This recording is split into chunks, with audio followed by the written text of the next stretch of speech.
If you're like most gun owners, you get together with your friends or you pack up the ammo and the guns by yourself, you head off to the range, you get some shooting done, hopefully you're getting some defensive firearms practice done, maybe you're attending a training class, and then you go home and your wife asks you how it was, your husband asks you how the range trip was, and you say it was great. Maybe you talk about it online with some friends, post some pictures. But I'm going to encourage you to think about taking your whole family to the range, whether they're shooters or not. And it's not just about turning them into shooters, although that could be a great benefit of the trip. It really is about educating them and acclimating them to exactly what goes on when a firearm is fired and when things might happen inside of the house that are worst case scenarios. They're not going to be freaked out just being in the presence of the gun. Now, for a lot of people, this isn't going to apply to you because you do shoot with your family, you have educated your family, and you've made them aware of what your intentions are in terms of defending them and yourself inside of your home in that worst case scenario. But I know a lot of families who may only have 1 or 2 people out of the 3, 4, 5, or 6 that live in the house that are comfortable with firearms. And what you really need to set up is that safety trip, that firearms familiarization trip, that basic range class, or just that casual shooting environment out there in the country, out on some national forest land, shooting up against the side of the hill, so that people can get used to the idea of firearms.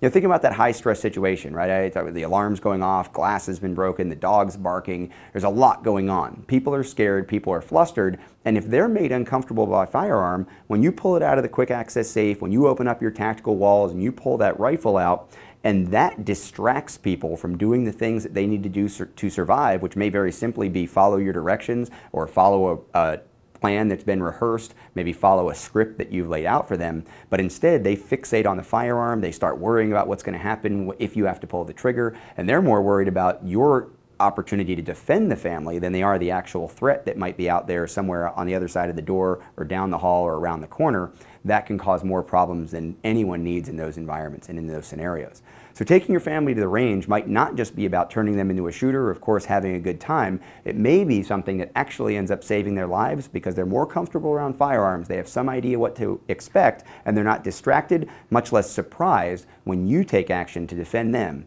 inside your home in a worst-case scenario.